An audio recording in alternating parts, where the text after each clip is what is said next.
Fala aí pessoal, tudo bem com vocês? Bom, hoje, segundo vídeo do canal, eu tô trazendo aqui um livro especial demais, cara, um livro que eu adorei estar lendo. Mas antes disso, vocês obviamente já leram aí no título do vídeo qual é o livro de hoje. Mas eu queria primeiramente agradecer a todo mundo que se inscreveu no canal, que deixou o like, que assistiu o vídeo, que comentou, todo mundo que também seguiu o Insta do canal. Também vou estar deixando aqui no vídeo aqui, vou colocar o arroba, na descrição também, vou colocar tudo lá. E muito obrigado de verdade a todo mundo que apoiou o canal de alguma forma, apoiou essa iniciativa aí de criar conteúdo aqui na internet. Eu agradeço demais, demais mesmo. Os resultados me surpreenderam muito. Eu já tive experiência anterior no YouTube e nenhuma das duas experiências chegou aos pés do sucesso que esse primeiro vídeo teve. Pegou, poxa, 170 views, eu acho, em menos de uma semana. Né, muitos likes, muitos inscritos rapidamente, e eu agradeço de verdade a todo mundo que se inscreveu aí. Com certeza é uma coisa definitiva para seguir essa jornada de criar conteúdo literário, né? Então, pessoal, como prometido, eu vou estar trazendo cada vez mais vídeos.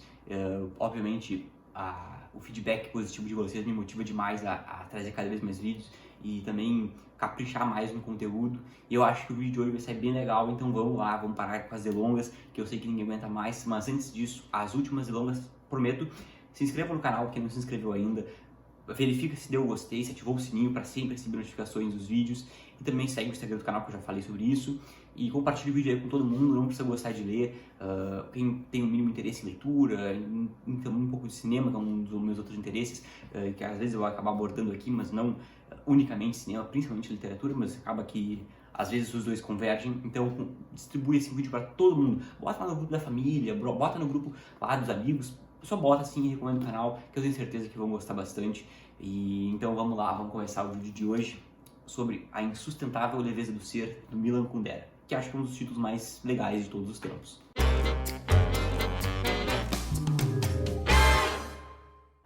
Bom, cara, o que acontece? Esse aqui foi o primeiro livro que eu li esse ano. Hoje é dia, tô gravando isso aqui acho que dia 8 de janeiro, talvez. Mas faz uns 3, 4 dias que eu acabei o livro. Eu li muito rápido, porque de fato foi uma leitura muito prazerosa, sabe? E foi uma leitura que também combina um pouco com o título. Foi uma leitura leve, apesar de tratar de temas muito pesados, temas às vezes desconfortáveis e tensos, sabe? E desagradáveis. Foi uma leitura extremamente leve, sabe? Por mais que sejam temas mais complicados, como eu já disse, foi uma leitura que não me causou nenhum tipo de cansaço. Eu não queria parar de ler o livro, realmente foi uma leitura muito prazerosa que eu acabei rapidamente, sabe? E é muito gratificante isso, começar o ano com uma das melhores leituras. Já adianto a nota aqui desse livro, a nota é 5 de 5, mais coraçãozinho, favoritado. Com certeza é um livro que eu vou querer reler ao longo dos anos que vierem, porque eu acredito que a minha compreensão dele vai só aumentar em determinado período da vida da pessoa. Acho que a pessoa vai ter uma compreensão totalmente diferente desse livro, mas eu já estou muito satisfeito com a experiência que eu tive agora. E é isso aí, porque realmente é um livro espetacular. O Milan Kundera, autor tcheco, mas que mais se considera francês, depois explico um pouco mais sobre isso. Vou colocar a fotinho dele aqui em algum lugar, que ainda está vivo, está sempre cotado aí para receber o Nobel, né? E espero que receba em breve, porque só por esse livro aqui eu acredito que ele já seja merecedor, né? Mas não que eu seja um grande especialista, mas foi um livro que realmente me conversou muito comigo, me disse coisas interessantíssimas. Mas enfim, por que eu estou muito feliz de estar começando o ano com esse livro? Porque, cara, ano passado foi um livro que eu li muito pouco, sabe? De todos os anos, assim, da minha vida de leitor, que eu tive o hábito da leitura, né? Porque teve um período da minha vida que eu não tinha nada. Depois que eu comecei esse hábito, ano passado foi o ano que eu menos li disparado, sabe? Por mais que os poucos livros que eu li foram livros muito bons, sabe? Eu consigo elencar uns 4 ou 5 que foram realmente muito bons, mas, cara, se comparar o meu hábito de leitura, foi decaindo, sabe? Em 2020 eu li absurdamente, sabe? Eu li acho que mais de 50 livros, realmente foi um ano bem sucedido nesse sentido. 2021 também, mas um pouco menos, e 2022 foi um fracasso retumbante, mas o que adianta a gente ficar chorando pelo leite derramado? Vamos aqui focar em 2023 e logo na primeira semana já engatei esse livrão aqui, então estou muito satisfeito. Mas vamos parar com as delongas e vamos começar a falar. Esse livro aqui, ele vai ser um romance filosófico, tá? Ele vai abarcar não só uma narrativa com personagens, mas ele também vai abarcar temas como filosofia política e história, né? E ele vai fazer isso de uma maneira muito leve, sabe? Não é um livro chato, é muito pelo contrário. Ele consegue tratar temas, como eu disse, difíceis de um modo muito prazeroso, didático, assim, sabe? Ele explica várias teorias filosóficas de um modo muito simples, que é bem fácil de entender e prazeroso, sabe? Ele consegue transformar temas difíceis, como eu disse, pô, eu falei isso umas 50 vezes, né? Mas não canso de repetir porque é verdade. Né? Então aqui no livro, ele já vai começar abrindo uma reflexão sobre o eterno retorno do Nietzsche, sabe? Depois ele vai ir para uma teoria do Parmênides sobre os meio opostos, assim, mas depois eu chego lá. E depois, assim, ao longo de todo o livro, ele vai muito fazer o seguinte, vai ter horas que são os eventos com os personagens, outras horas que ele vai pegar e só discutir ideias filosóficas, depois ele volta. É uma narrativa muito fragmentada, não é linear, sabe? Nós sabemos o destino dos personagens antes do livro acabar. Isso é até um pouco chocante, né? Eu tava lendo, assim, né? Da página cento e poucos, assim, né? Ainda nem no metade do livro, e eu já fiquei sabendo que tava, tipo, o destino dos personagens, eu fiquei meio chocado, tipo, porra, já assim, deu uma pedrada em mim. Mas foi muito bom, sabe? Eu achei bem sucedida essa ideia do Milan Kundera aqui. E outra coisa, ele vai começar com essa ideia do eterno retorno de Nietzsche, que consiste no seguinte, tá? Numa ideia de que as coisas vão se repetir eternamente. E por isso elas são muito mais graves. Porque, por exemplo, ele vai trazer um exemplo do Robespierre. Por exemplo, que o Robespierre, tá, beleza, ele executou um monte de gente lá na Revolução Francesa, mas ele fez isso uma vez. Então, as consequências disso são menores do que seriam caso isso acontecesse eternamente. Se ele ficasse eternamente repetindo esses atos de decapitação, seria uma coisa muito mais grave, sabe? E depois ele vai falar também que a questão do peso e da leveza em relação a isso, tá? O peso seria esse eterno retorno, porque tudo vai ter um peso muito maior caso se repita eternamente, o que de fato é verdade, porque uma coisa é tu fazer uma coisa, ela vai estar encerrada ali, ela não vai ficar se repetindo, entendeu? E a leveza, ou seja, o que tu fizer tá feito e acabou, não tem como mudar, sabe? Aí ele vai entrar numa questão que a vida é um esboço, a vida nunca é uma coisa que se pode alterar, ela é um eterno esboço, nós nunca vamos poder voltar e alterar as coisas que nós fizemos, sabe? Tá, o que está feito, está feito. Claro, as consequências disso podem ser, eu posso explicar, controladas, alteradas, podem, mas o que está feito, não tem como alterar isso, sabe? E aí ele vai voltar também nessa questão, assim, logo no começo do livro ele vai explicar isso, né? E eu vou até olhar aqui, porque, cara, tem muitas ideias e eu não quero perder nada, sabe? Eu quero explicar essas ideias apresentadas aqui da melhor maneira possível. Então eu vou, nesse vídeo aqui, ficar olhando, sabe? Tem até uma parte interessante, né? Que ele vai trazer um ditado alemão, que eu não vou falar alemão, porque eu não sei nem pronunciar isso aqui. Mas ele vai dizer o seguinte: uma vez não conta, uma vez é nunca. Poder viver apenas uma vida é como não viver nunca. Ou seja, isso aqui seria a leveza, tá? E daí ele vai ligar essa ideia do eterno retorno de Nietzsche a uma ideia do Parmênides, que é um filósofo, que são dois filósofos, na verdade, que estão em uma distância absurda. Um tá antes de Cristo e o outro tá ali no século XIX. E ele vai dizer o seguinte, que o Parmênides ele diz o seguinte, que tudo é meio que não é uma moeda, mas tem dois lados, positivo e negativo. Ou seja, tipo, frio, calor, dia, noite, sabe? Sendo o dia o positivo, a noite o negativo, o frio, o negativo e o calor positivo, alegria e felicidade, vida, morte, e ele vai dizer que tudo pode ser elencado nesse raciocínio, né? E aí que vai entrar a parte que o Milan Kundera diz que é a mais complicada, quer dizer o seguinte: o peso é o positivo ou a leveza é o positivo? E qual deles é o negativo? Se a Revolução Francesa devesse se repetir eternamente, a historiografia francesa se mostraria menos orgulhosa de Robespierre. Mas como ela trata de algo que não voltará, os anos sangrentos não passam de palavras, teorias, discussões. São mais leves que uma pluma, já não provocam medo. Existe uma diferença infinita entre um Robespierre que apareceu só uma vez na história e um Robespierre que voltaria eternamente para cortar a cabeça dos franceses. E ele vai dizer que as coisas acabarem, não voltarem, reduz um pouco o impacto delas, né? Isso é uma coisa que é bem discutível, mas beleza. Existe um certo alívio de saber que, por exemplo, assim, essas grandes tragédias que já foram encerradas não vão voltar mais, né? Por mais que eu discorde que o fato de elas já terem acabado torna elas, sabe, tipo, leves como uma pluma. Eu acho que não é bem assim, mas tudo bem. Parmênides vai dizer o seguinte, que o leve é o positivo, o pesado é o negativo. Teria ou não a razão. A questão é essa. Só uma coisa é certa, a contradição pesado-leve é a mais misteriosa e ambígua de todas as contradições. A partir dessas ideias, ele vai abrir um leque infinito de possibilidades, né, e de histórias. E aí, o próprio Milan Kundera aparenta ser o narrador do livro, sabe? porque ele vai dizer o seguinte, são personagens, ele vai até explicar um pouco a natureza desses personagens, é interessante, depois tem um parágrafo que ele fala sobre isso, e ele vai ser um narrador onisciente, sabe? A minha impressão é que ele estava sentando assim, discutindo as ideias filosóficas dele, enquanto ele propunha esses personagens. Tá, mas quem são esses personagens? Tem 4 personagens principais, tá? São 2 casais, só que eles meio que se intercalam ali, que é a Teresa, o Thomas, ou Tomás, eu acho que é Thomas, eu falo Thomas, tá? A Sabina e o Franz, tá? O Franz, ele é um pouco esquecido ali, ele é o menos importante dos 4, é o que menos aparece, mas tudo bem.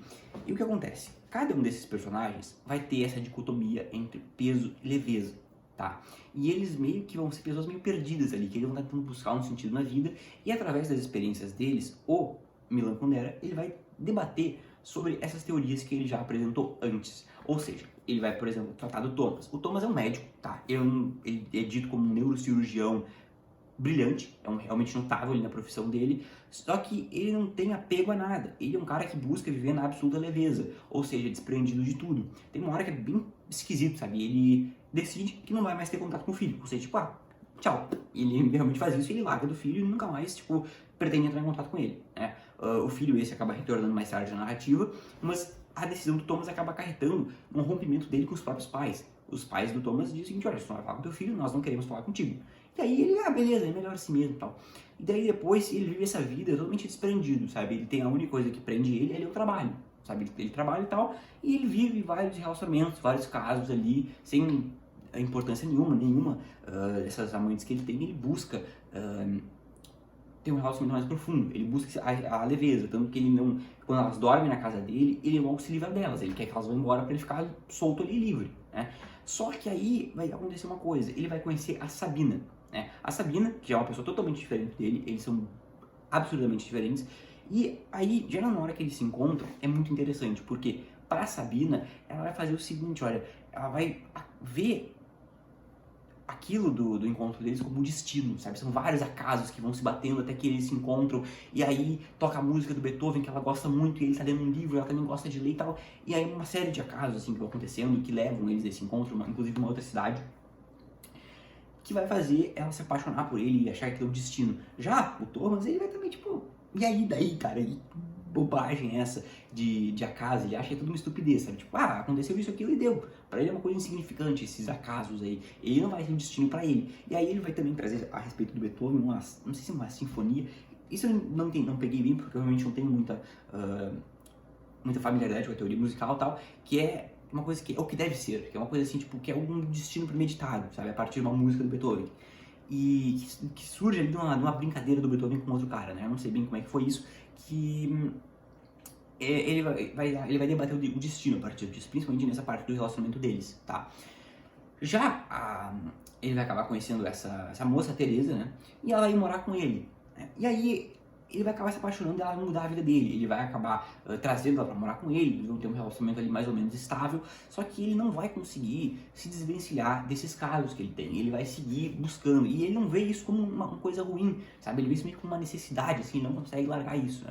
E ele, apesar de saber que ele causa o mal a ela, ele não vê isso como uma coisa ruim, sabe? Ele não entende por que isso machuca ela, porque ele meio que separa ali o amor que ele sente por ela desses casos que ele tem aí sem relevância alguma. Só que pra Teresa, né, que é uma pessoa que dá mais valor a essas conexões, vai ser uma coisa que vai fazer ela sofrer muito, né? E isso vai ser uma coisa fundamental ali no relacionamento deles, tá? E daí depois tem a Sabina e o Franz. A Sabina, ela é uma fotógrafa ali e ela busca viver a vida dela sempre a partir da traição, sabe? Ela quer trair, ela trai o pai dela, porque o pai dela é um cara muito católico e tal, ela quebra com esses valores, aí depois o pai dela coloca ela na juventude comunista, ela quebra com esse desejo também, ela busca sempre, parece que fazer o oposto do que as pessoas querem, para magoar as pessoas e ficar livre, porque se ela não tá criando conexões, ela também tá livre. E ela e o Thomas representam essa leveza, né? Essa insustentável leveza de ser. Por que o título é esse? Porque pro Milan Kundera, essa é uma coisa que é impossível de conseguir.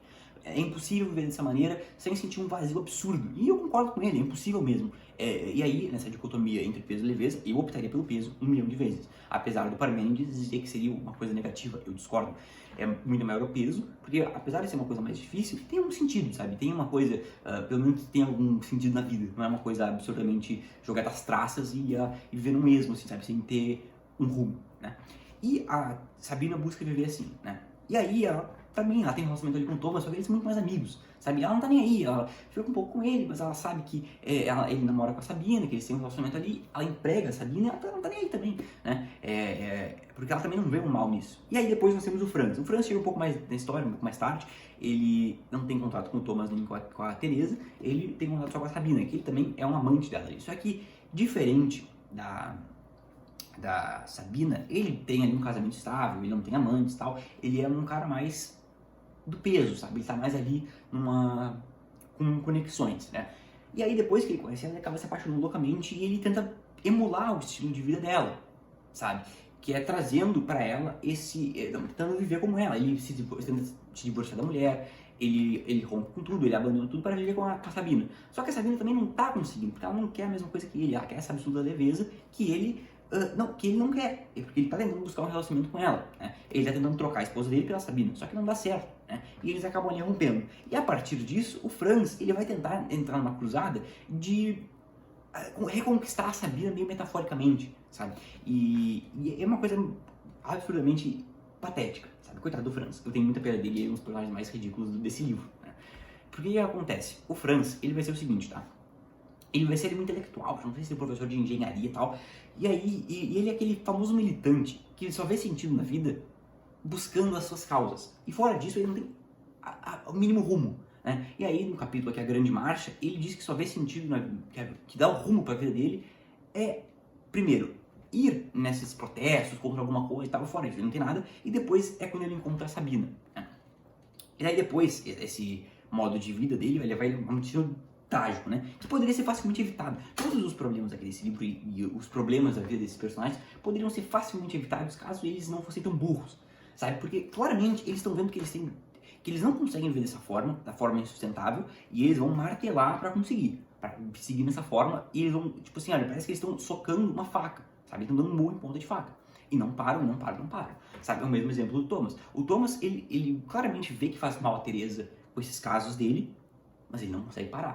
E ele quer agradar ela, ele não quer causar mal a ela, mas ele não consegue parar com isso, né? Tanto que depois no final do livro vai acontecer uma outra coisa que meio que vai dar um estalo nele, assim, ele vai acordar pra vida. A mesma coisa a Teresa. A Teresa vai... Bom, isso não é spoiler, ela vai acabar meio que encontrando um sentido pra vida no relacionamento ali com os animais, porque teoricamente os seres humanos são seres inferiores, porque eles foram banidos do Jardim do Éden, do paraíso, e os animais não, por isso os animais são mais puros e tal. E aí ela vai conseguir encontrar ali uma paz mais espiritual com o relacionamento dela com o Karenin, que é o cachorro que ela tem com o Thomas, e depois também ali com os bezerros que ela cuida, depois acontece uma determinada coisa. Só que aí também acontecem várias coisas interessantes. Aí que entra... Primeiramente eu queria dizer mais uma outra coisa, tá? Duas coisas, que duas pontes, duas outras obras da literatura e outra das séries, né? Primeiro, quem aqui tem o desejo de ler Anna Karenina, da Tolstói, como eu, não leia esse livro aqui antes. Primeiro leia o Anna Karenina, depois leia esse aqui. Porque, cara, esse livro aqui tem um spoiler da Anna Karenina. E é tipo assim, não é uma coisa assim, no final lá, não sei o que tal, é um final triste, ou é um final feliz. Não, ele diz exatamente o que acontece. Como acontece, e tipo, ele não aviso prévio que isso ia acontecer. E eu não sabia que isso ia acontecer. E eu fiquei bem bolado. Mas, cara, o que acontece? Esses clássicos aí, saber o final não interessa muito, né? O que mais interessa são as ideias propostas. Como aqui, que não sabemos no meio do livro o que vai acontecer com os personagens, mas não interfere nada. Eu poderia dizer aqui pra vocês o que acontece com eles, mas também não vai fazer diferença. Eu prefiro não dizer vai que alguém se incomode, né? Então, o que acontece? Quem quiser ler, já ficou aviso, né? E outra série, quer dizer, uma série, né? Não falei de outra série, que tem uma relação muito interessante aqui com a Insustentável Leveza do Ser, é Mad Men. Porque eu já falei de Mad Men no outro vídeo. Thomas, pra mim, ele é um precursor do Don Draper. Porque o Don Draper, assim como o Thomas, é um cara muito bem sucedido, é um cara que teoricamente tem a vida perfeita, é um cara que tá bem sucedido, tem ali uma vida super estável, é admirado pelos colegas, consegue ter vários relacionamentos, é um cara que, entendeu? Ele tem uma vida, assim, que é desejável, podemos dizer assim, né? Só que mesmo assim, depois que o Thomas também conhece a Teresa, tem ali um relacionamento estável, tem uma família, né? Só que mesmo assim, ele não consegue ver valor nisso, e ele fica buscando um sentido na vida apesar disso, né? Assim como o Thomas, o Don Draper também, ele é viciado nos casos extraconjugais dele, ele não consegue viver sem isso, e isso é uma das principais temas da série, né? Assim como no livro aqui. E lendo aqui o livro, o cara não parava de pensar no Don Draper enquanto o Thomas aqui estava agindo. E assim, tem até um momento, né? Quem já assistiu Mad Men sabe aquela hora que o Don Draper escreve uma carta pro jornal e isso causa consequências importantíssimas depois ao decorrer da série. O Thomas faz uma coisa parecida aqui, né? E agora nós vamos entrar no contexto histórico que eu já vou explicar nessa carta que o Thomas também escreve. O que acontece? Aqui o livro ele se passa entre ali o final da década de 60, década de 70 e tal, ali na Tchecoslováquia. A Tchecoslováquia hoje não existe mais. Naquela época, a Tchecoslováquia era a união da Eslováquia e da República Tcheca, que são hoje os países que existem, né? Só que naquela época eles eram um país só chamado a Tchecoslováquia, né? E sendo a capital Praga, que é a cidade onde se passa aqui, e por sinal fiquei muito curioso para conhecer Praga. Fiquei com a ideia de que é uma cidade lindíssima e vi umas fotos no Google também. Tá aí mais uma cidade na lista infinita de cidades que eu quero conhecer. Um dia chegaremos lá, né? Quem sabe eu faço um vlog, né? Relendo a Insustentável Leveza do Ser em Praga, né? Em loco, né? Mas o que acontece, cara? O livro que eles passam ali, e o que acontece? Naquela época, depois da Segunda Guerra Mundial, o que aconteceu? Teve a Guerra Fria, né? Isso aí, acho que a maioria das pessoas acabou estudando colégio e tal, mas aconteceu a Guerra Fria e tal, mundo bipolar, Estados Unidos, União Soviética, disputa por poder, enfim, vou pular esse lero-lero aí, não vou ficar aqui dentro porque eu não sou professor de história, né? E acontece, aí depois, os países começaram a ter zonas de influência, ou seja, vários países satélites ali. Na União Soviética teve ali vários países ali na volta, né? Sendo um dos países a República Tcheca, que era um país que, apesar de ter ali um suposto líder, né? Tinha um líder, com certeza, né? Que era supostamente autônomo, que era um líder que era submetido, obviamente, a Moscou, né? E aí o que acontece? Em 1968, o líder ali do partido, que era o primeiro-ministro, né? Lá, que era, querendo ou não, ele era um capacho de Moscou, né?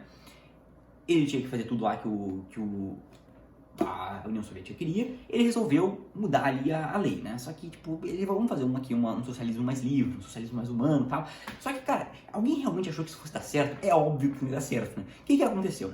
Ele pegou, fez isso e tal, não deu outra. Os soviéticos invadiram e botaram um pé ali em cima do país, falando, nós mandamos aqui, não tem essa. Né? O cara que era o líder do primeiro-ministro, esse era o Alexander Dubček. Ele foi preso, né? Teve que ir pra Moscou, lá prestar seus esclarecimentos, e o Leonid Brezhnev, que era o líder da União Soviética, manda as tropas invadirem, tomam conta do país e aí realmente vira um país controlado totalmente pela União Soviética. E essa suposta autonomia, que nunca existiu, né, acaba sendo dissolvida e aí o que acontece? Mais totalitarismo, né, mais ditadura. E aí eles são cada vez mais oprimidos. E o que acontece? Os eventos históricos, eles vão influenciar os personagens, né? Essa coisa totalitária, essa coisa dura, vai influenciar a vida deles e eles vão cada vez buscar mais a leveza. Porque o que acontece, cara? Viver num país totalitário é uma coisa muito difícil, né? E eles vão buscar se desprender mais, viver uma vida o mais distante possível das coisas ruins, sabe? E aí ele vai introduzir o conceito que eu achei muito interessante, que é o conceito do kitsch, ou kitsch, não sei como é que pronuncia essa palavra, né? Mas é essa aí, né? Que seria o seguinte, eu vou tentar dar uma melhor para explicar aqui, tá? Porque realmente é um contexto um pouco difícil, eu tive que reler essa parte, mas eu achei bem interessante. É o seguinte, é a abolição total do senso crítico, ou seja, existem quiches para tudo. É o quiche do Brasil, o quiche do não sei o que, tudo tem um quiche da religião, quiche... Ou seja, é uma abolição total do senso crítico e das coisas ruins. Ou seja, tudo que é feio, tudo que é ruim, tudo que é desagradável, nós vamos excluir, nós vamos destruir, em prol de fingir que tudo está perfeito, uma reconstrução do paraíso terreno. De novo aquela ideia da queda do paraíso, da expulsão do Jardim do Éden, ou seja, nós vamos tentar reconstruir aquilo aqui pelos humanos. Só que, cara, não é uma coisa que vai dar certo, sabe? Nós não temos como viver sem problemas, sabe? Uma balança, não tem como uma coisa viver desregulada, né? E aí ele vai apresentar, aqui no Milan Kundera, é o pior dos quiches, né? Que é o quiche totalitário.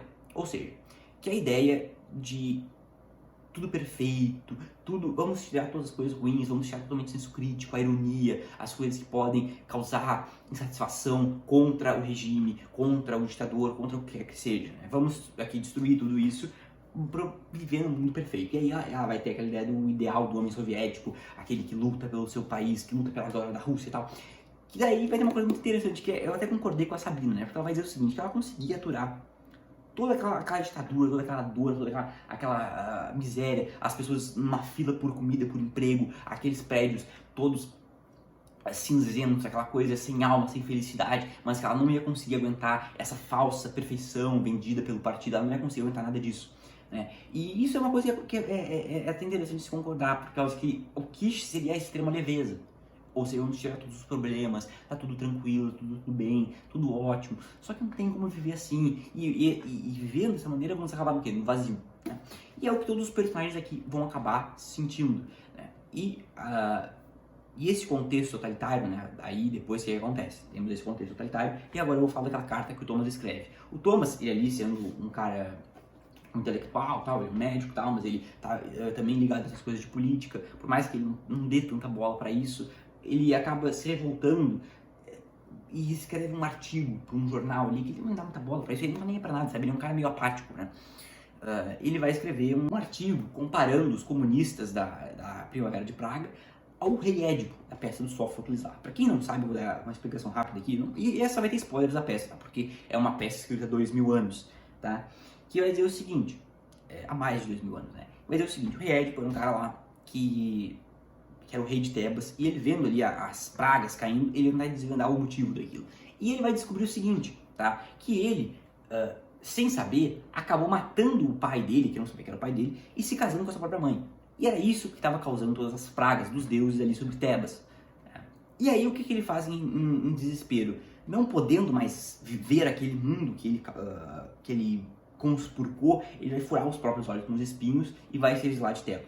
Pessoal, estava aqui editando vídeo e me lembrei que essa peça do Édipo Rei, pelo Sófocles, influenciou o Freud a cunhar a teoria dele, conhecida hoje como complexo de Édipo. Então, só um parênteses mesmo aqui no vídeo para deixar o vídeo mais completinho. E agora já estou editando, daqui a pouco o vídeo está saindo. Depois tem as continuações da peça, mas eu não li essas, então eu não vou mencionar. Quero ler Antígona e o Édipo em Colono, depois eu trago aqui para vocês. E aí o Thomas vai comparar os comunistas, né? Que essa desculpa do eu não sabia, não tinha como eu saber, não achei que ia ser dessa maneira, é a desculpa mais furada possível. E os comunistas, da Primavera de Praga, como o próprio Édipo, deveriam furar os próprios olhos para pagar a penitência de terem causado essa duplicação do autoritarismo ali na Tchecoslováquia. E depois disso, vai ter isso vai ter consequências, assim, olha, devastadoras, tá? E ele vai ser perseguido, obviamente, vai ter toda uma questão assim, vai ter que sair do país, depois ele acaba voltando e tal, tem todo esse esquema. E ele vai explicar que, tipo assim, acaba sendo perseguido pela polícia, que querem que ele escreva uma espécie de retratação, dizendo que não era bem assim, que ele se arrependeu do que ele falou, que ele entendeu, né? Só que ele não quer se humilhar nesse ponto, e aí vai ter todo um desenrolar de eventos, né? E o que acontece, cara? Esse livro é um livro, assim, olha, que com certeza eu quero reler, tá? Eu acho que eu não peguei tudo do que tem aqui. Tem muito mais coisas para serem lidas, muito mais coisas para serem estudadas aqui, que é um livro prazeroso. Tem um filme também que eu recomendo, que é com o Daniel Day-Lewis, a Juliette Binoche, dirigido pelo Philip Kaufman, que é um filme famosíssimo, que catapultou a carreira desses atores, e foi um livro best-seller também, aqui um best-seller, o filme foi um sucesso, e foi uma febre nos anos 80, sabe? Tipo, teve bastante gente comentando essa obra aqui, né? Cara, eu espero realmente eu ter conseguido explicar essa coisa da leveza e do peso da melhor maneira possível, eu espero não ter fracassado miseravelmente, mas se eu achar que ficou muito ruim esse vídeo, eu regravo ele depois, não tem o mínimo problema. E eu acho que é basicamente isso, pessoal. Muito obrigado de verdade por ter assistido até aqui, eu acho que esse vídeo ficou bem longo. Pessoal, jogo rápido aqui porque acabou o armazenamento do celular e o vídeo ficou sem um pedaço, né? Ficou sem o encerramento. Só queria dizer aqui então que o vídeo foi esse. O vídeo ficou bem longo mesmo, foi acho uma meia hora de vídeo, com os cortes vai ficar uns 24 minutos, 25.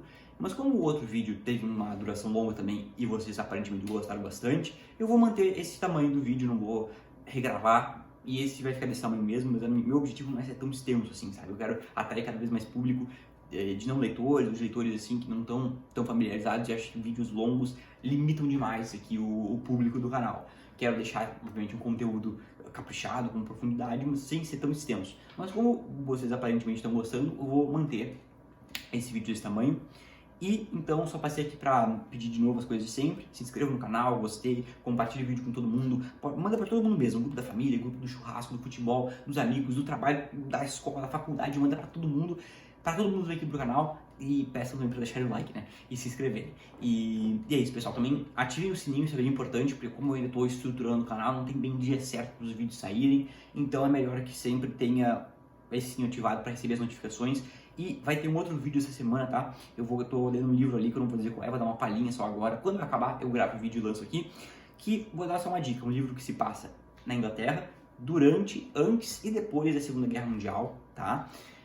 É de um autor Prêmio Nobel de Literatura recente, que é um autor que não é britânico, mas ele é naturalizado britânico, e é de uma origem diferente da britânica, que o nome dele leva a um outro país, sabe? É um nome que age social a um outro país, bem longe da Inglaterra, né? Mas só isso que eu vou falar, em breve nos vemos de novo, e novamente agradecer vocês imensamente por por essa grande recepção que o vídeo teve, sabe? Eu fiquei realmente muito feliz, muito satisfeito e cada vez mais motivado a continuar. Então vamos para o próximo vídeo, pessoal. Nos vemos em breve.